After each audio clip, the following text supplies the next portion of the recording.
continuando da consumação. Bom, eu dizia que o elemento subjetivo, ele pode ser o dolo, mas também pode ser a culpa. O homicídio pode ser praticado por dolo ou culpa.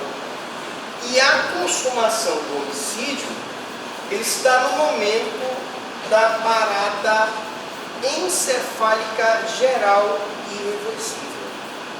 Isso é muito importante, porque é essa parada geral e irreversível que vai, na verdade, classificar a questão da morte.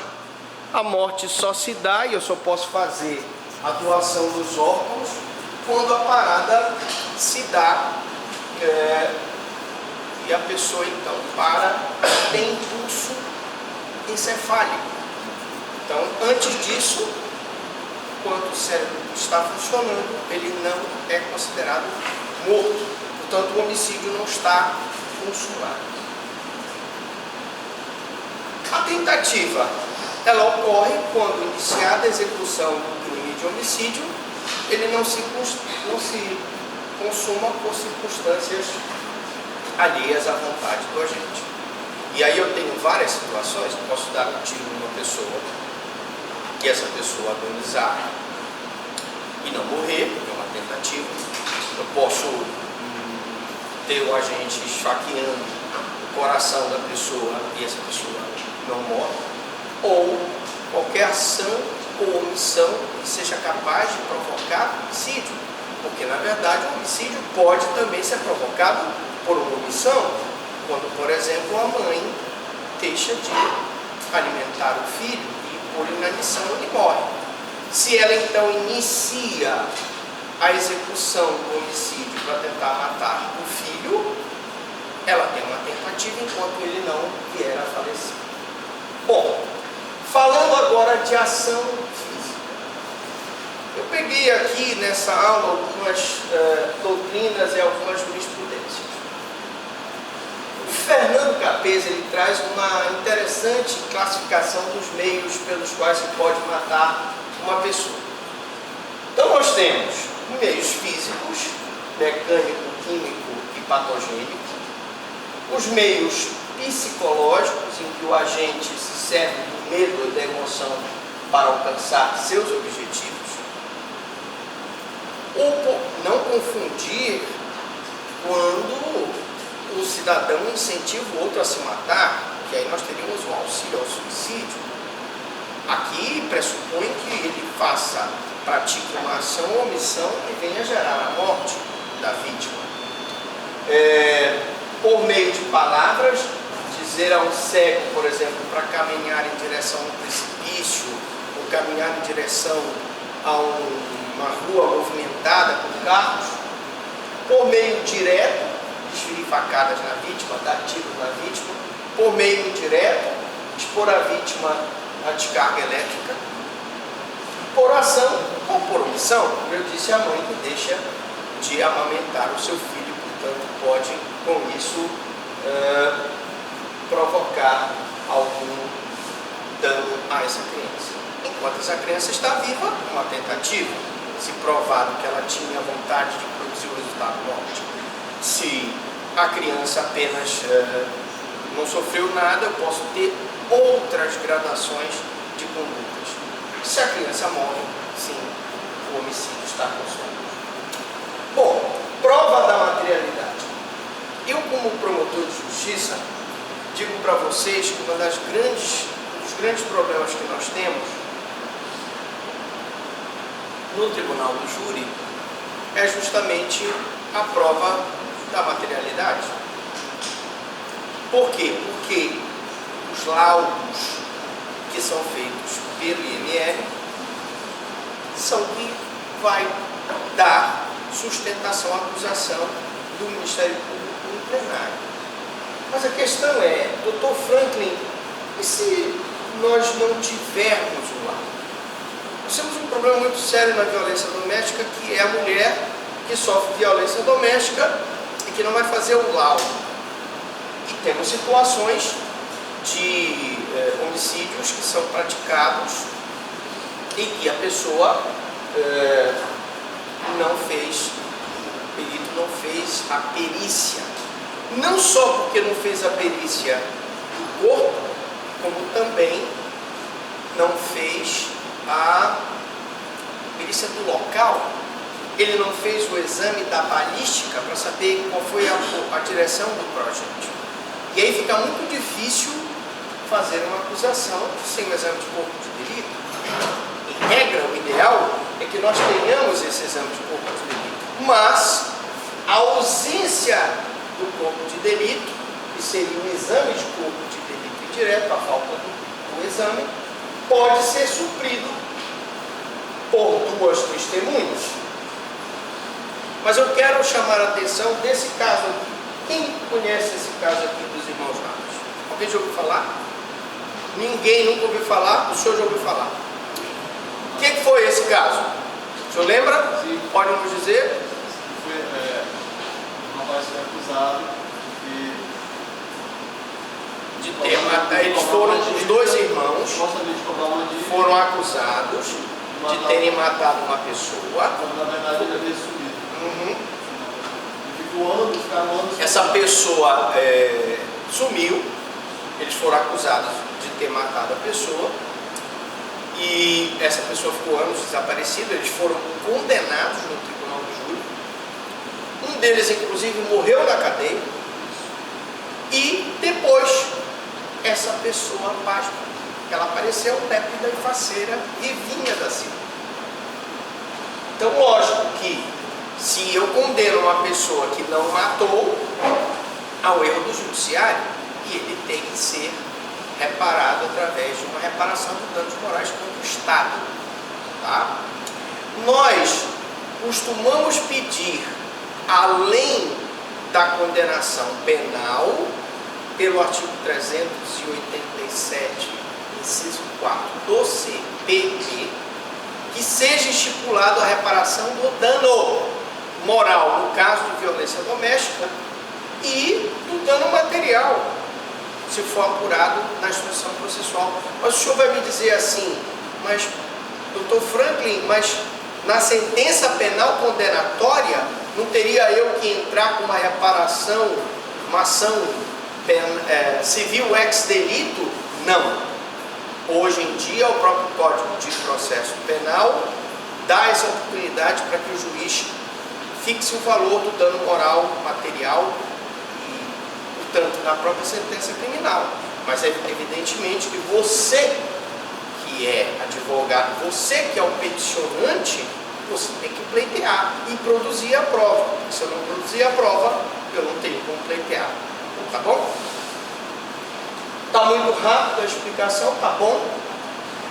O senhor lá de trás está entendendo tudo? Posso dar uma castigada na avaliação? Anotações didáticas. Vamos aqui falar um pouco do dolo eventual. A jurisprudência pacificou o entendimento de que a disputa de corrida de automóveis em via pública, o racha, da qual resulta a morte, configura homicídio doloso por dolo eventual. E aí nós tem o exemplo da velocidade do agente sob a influência alcoólica na contramão.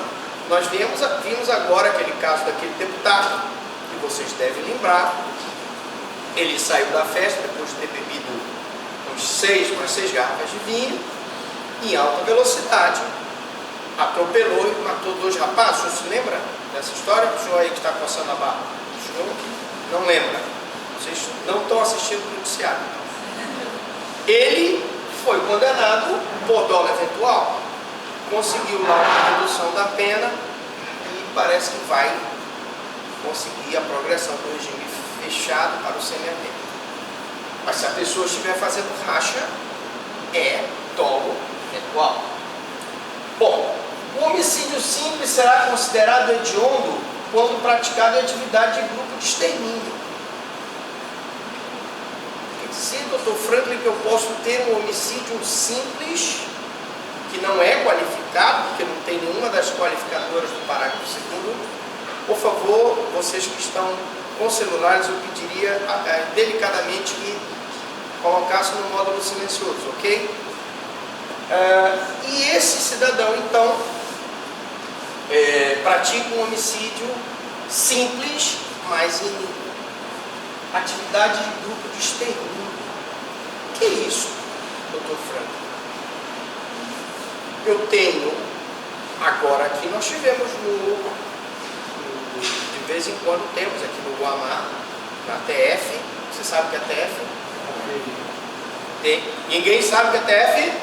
Terra firme, muito bem. Várias situações de grupos de extermínio que matam as pessoas, né? Tivemos agora no Guamá, mataram 11, não foi? Mas sempre tem. Se esse grupo está organizado para praticar uma atividade de extermínio, seja lá de quem for, às vezes temos situações de extermínio de mendigos, às vezes temos situações de extermínio de pessoas homossexuais. Essas situações, se caracterizar, será crime hediondo. E o que é o crime hediondo? É quando as consequências da conduta do agente são mais graves. Ele tem mais dificuldade de progressão de regime, ele tem mais dificuldade de apelar em liberdade, ele tem mais dificuldade de conseguir subsídio, livramento condicional, etc. Bom, e se acontecesse, doutor Franklin, um homicídio contra o presidente da República, contra o presidente do Senado, contra o ministro do Supremo? Imagine você, meu amigo, que está com você. Eu gostei desse seu boné, viu? Gostei, achei bonito. Eu gosto de boné. Imagine que você está revoltado. A gente olha por esse boneco e você está revoltado. Reforma da Previdência. O doutor Frank vai me prejudicar. Eu mesmo vou ter que trabalhar até os 65. Eu já estou com quase isso. Vocês não sabem, mas o meu médico era o Pitangui.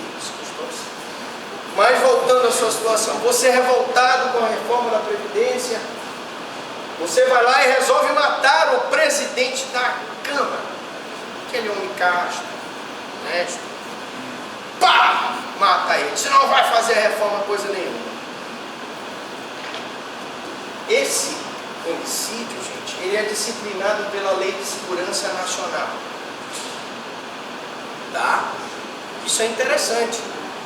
Porque se for as altas autoridades da República, o homicídio contra elas é disciplinado pela Lei de Segurança Nacional. Tá? E o homicídio privilegiado. Você, meus amigos, talvez não saibam, mas os defensores e advogados no Tribunal do Júri sempre tentam colocar no homicídio privilegiado. E o que é esse homicídio privilegiado? É aquele em que um agente pratica conduta impelido por relevante valor social, por exemplo, o cidadão que mata o vil traidor da pátria. Aí você pode me dizer assim, mas, doutor Franklin, esse pessoal que quer fazer a reforma da Previdência aí, são traidores da pátria? Ou o pessoal que quer privatizar os Correios é traidor da pátria? Não esse traidor que a gente está falando, tá, gente? O Edward Snowden, na sua opinião, foi um traidor da pátria? Ele ter divulgado aqueles segredos americanos para todo mundo ver, ele foi um traidor? O que a senhora acha? Foi ou não foi? Para os Estados Unidos, ele é um traidor da pátria. Imaginemos que um americano com raiva do Edward Snowden matasse o Edward Snowden. Imagine que aparecesse um Edward Snowden. Agora quebraram o sigilo telefônico lá do ministro da Justiça e das autoridades lá, os procuradores da Lava Jato. Alguém poderá dizer, foi um traidor da pátria? Ou alguém que revela segredos que vão prejudicar o Brasil? E vai lá um cidadão e mata. E seria um impelido por relevante valor social, que é diferente do impelido por relevante valor moral, e um interesse individual. Por exemplo, a questão da eutanásia, que está no programa de vocês. Vamos lá. Quem assistiu Mar Adentro? Alguém assistiu? Alguém já assistiu algum filme do Almodóvar? Não sabe nem quem é o Almodóvar. Bom, eu morei na Espanha quando eu fazia o doutorado. O Almodóvar, para quem não sabe, é um dos grandes diretores de cinema do mundo. E ele é espanhol. E ele fez vários filmes. A Penélope, vocês conhecem a Penélope Cruz, não conhecem? A senhora conhece? Ela é espanhola. Vocês conhecem o Antônio Bandeiras? Sim. Ah, o Antônio Bandeiras também. Esse pessoal trabalha com Almodóvar. Ele fez um filme, né? Tem nesse filme aqui uma dentro, que vocês devem assistir. Uma situação interessante, que é a situação de um doente terminal que está sofrendo uma doença terminal. Pode ser um câncer, pode ser, não sei, uma síndrome degenerativa, né? E o cidadão, então, por relevante valor moral, vendo o sofrimento daquela pessoa, ele vai lá e desliga os aparelhos. Você, minha amiga, você que está com essa camisa rosa, né? Esse cabelo é natural, né? É natural, não é louro artificial, né? Não. Imagina você deve ter mãe, pai, vivos, não tem? Imagine a sua mãezinha, o seu paizinho, 97 anos, quebra o fêmur. Vocês sabem que quando a pessoa quebra o fêmur, já idoso, é uma causa muito grande de morte. Porque você quebra o fêmur, normalmente você tem problema de septicemia. E aí, a família se reúne e diz assim: não, você diz, eu não quero que opere meu pai, porque não vai adiantar, ele está com 97 anos, deixa ele numa cadeira de roda. Mas os teus irmãos dizem, eu vou, não, vamos operar, vamos fazer uma tentativa para consertar o fêmur dele. E aí ele opera, e nessa cirurgia dá um problema, dá oxigênio, né, falta de oxigênio no cérebro, e ele fica em coma. Imagine, minha amiga, o seu pai lá, só por amor ao debate, 20 e poucos dias, 30 dias, ele não volta, você pagando horrores no plano de saúde, né? Teus irmãos tendo que manter, e você sabe que ele com 97 anos, com o fêmur quebrado, com septicemia, com um problema de falta de oxigenação no cérebro, dificilmente ele vai voltar. Você acha que seria justo, por relevante valor moral, você mandar desligar os aparelhos? Na verdade, meus amigos, eu quero dizer para vocês que é isso que os médicos fazem, sem que você saiba. Tá? É isso que os médicos, eu falei no celular, mas o meu está, olha aqui, mau exemplo. Bom, então, muitos de vocês, eu tive um pai com uma situação parecida e sei que, na verdade, como já eram 77 dias, foram lá e resolveram, não respondia aos antibióticos, não voltava, desligaram os aparelhos. Mas voltando ao tópico do tema, do assunto de vocês, que é a eutanásia, claro que se isso acontecer e ficar provado que o médico desligou o aparelho, ele praticou um homicídio. E um homicídio impelido por relevante valor moral. É um homicídio privilegiado, cuja pena é menor, mas continua sendo um homicídio para a legislação brasileira? Sim. Mas, Dr. Franklin, se a gente levasse o velhinho para a Holanda, ou se levasse o velhinho para a Suíça, aí eu poderia fazer a eutanásia? Sim, poderia. Mas no Brasil, nós não temos autorização para fazer a eutanásia. Já respondendo o tópico do programa de vocês. Sob domínio de violenta emoção, logo em seguida injusta provocação da vítima. Existe, então, a violenta emoção, a injusta provocação. Imagine a seguinte situação. rapaz lá, o pessoal lá, você, meu amigo, aquele ali é grande e forte. Tá? O senhor está me ouvindo bem, né? Não se esconda, não se esconda. Pareça. Olha a seguinte situação, amigo. Tem quase todo dia lá na violência doméstica. O cidadão chega lá, na casa dele. Imagine que ele tinha uma viagem de 15 dias. Resolve abortar a viagem. Chega sorrateiramente na casa, abre a porta e pega a mulher e coloca os amorosos com o Ricardo.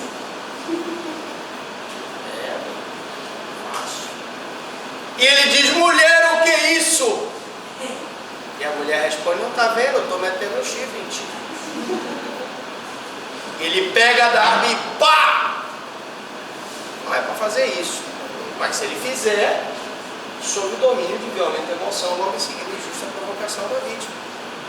Por quê? Porque não deixa de ser um homicídio, ainda que ela o provoque, ainda que haja uma violenta emoção, logo em seguida a injusta provocação da vítima, nada justifica que ele tire a vida dela. Não está dando mais certo, separa. Ok?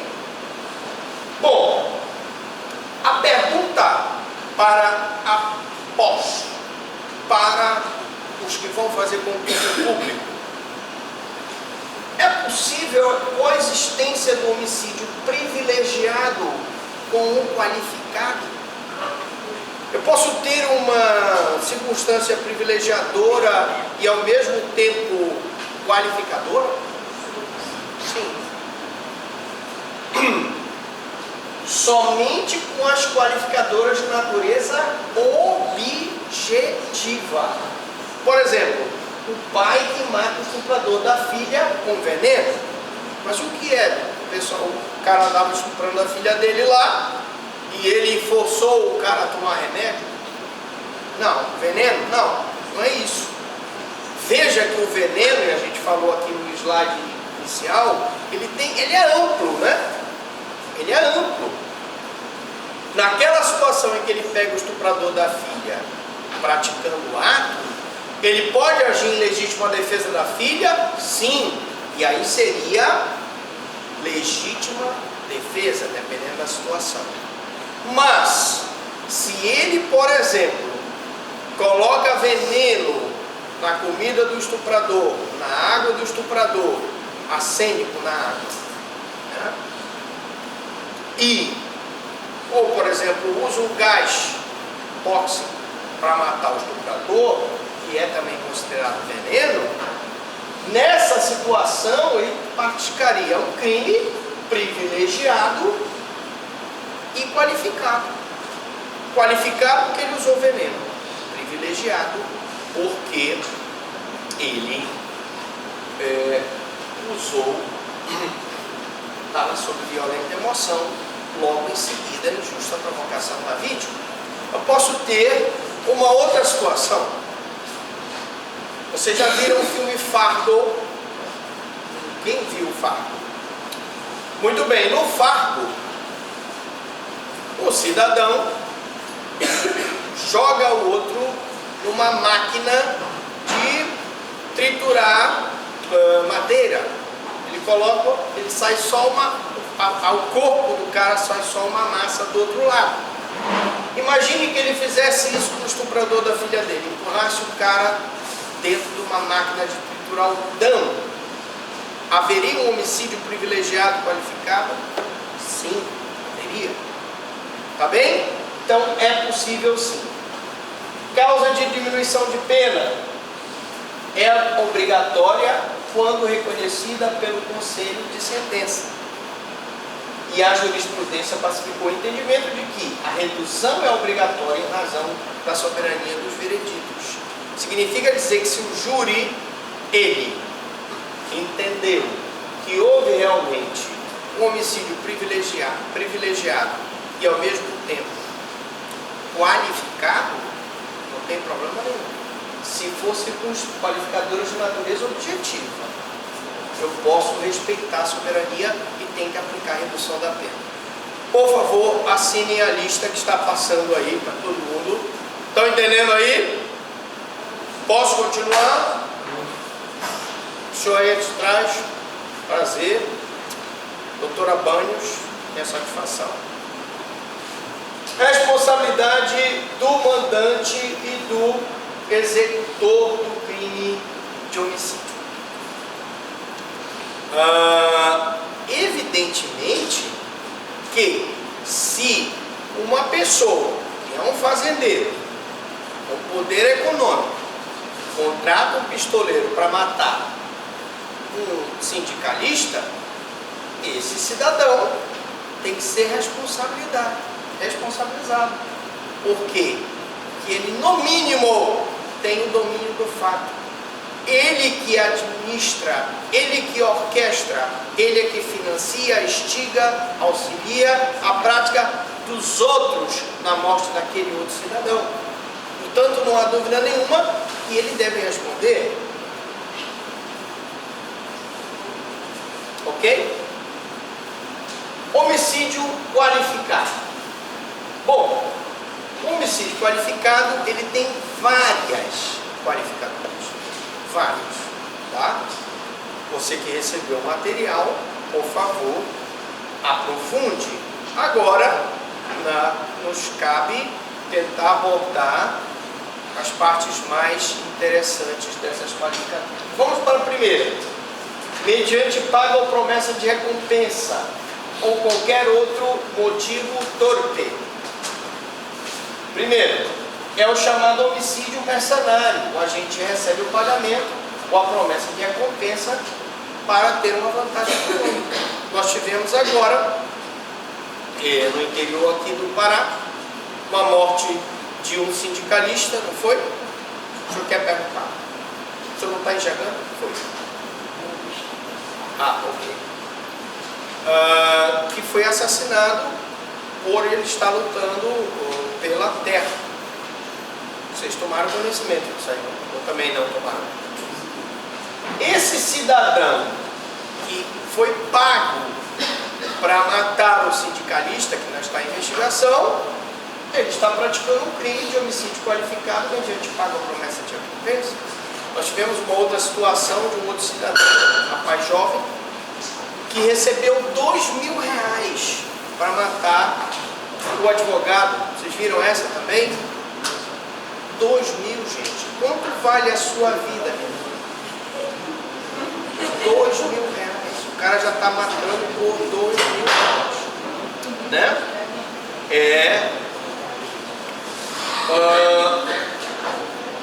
Motivo fútil. O que é o motivo fútil? É um motivo insignificante, desproporcional. Por exemplo, imagine um cidadão que mata o cobrador do ônibus porque ele deu o troco errado. Você matar a sua mulher porque ela deixou queimar o feijão. Nós tivemos. Agora, vocês viram aquela situação? E o cidadão estava no supermercado, vocês viram aquela? Alguém viu aí? Quem foi que viu? Levanta a mão. Se eu fiquei assim, digo, meu Deus, como está a violência, né?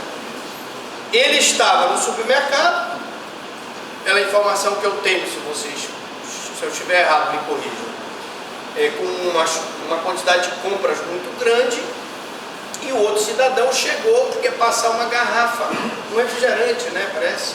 Ia passar na frente, olha, eu tenho um refrigerante aqui, deixa eu passar na tua frente, tem tantas compras aí. E por conta disso discutiram, e o cidadão pegou e puxou da arma e pá, deu tiro. Veja que situação. Homicídio qualificado fútil. Meios de execução, qualificadoras objetivas, tá? Aqui o fútil e o torpe são subjetivas. Tá? Então eu não posso dizer, por exemplo, que o pistoleiro matou o sindicalista por violenta emoção e logo em seguida a injusta provocação da vítima. Porque a qualificadora dele é subjetiva. Mas se a qualificadora dele for objetiva, por exemplo, emprego de veneno ou benefício. Olha só. Vocês lembram da história do Alexandre Litvinenko? Vocês sabem quem é o Alexandre Litvinenko? É o Edward Snowden da Rússia. Ele foi convidado para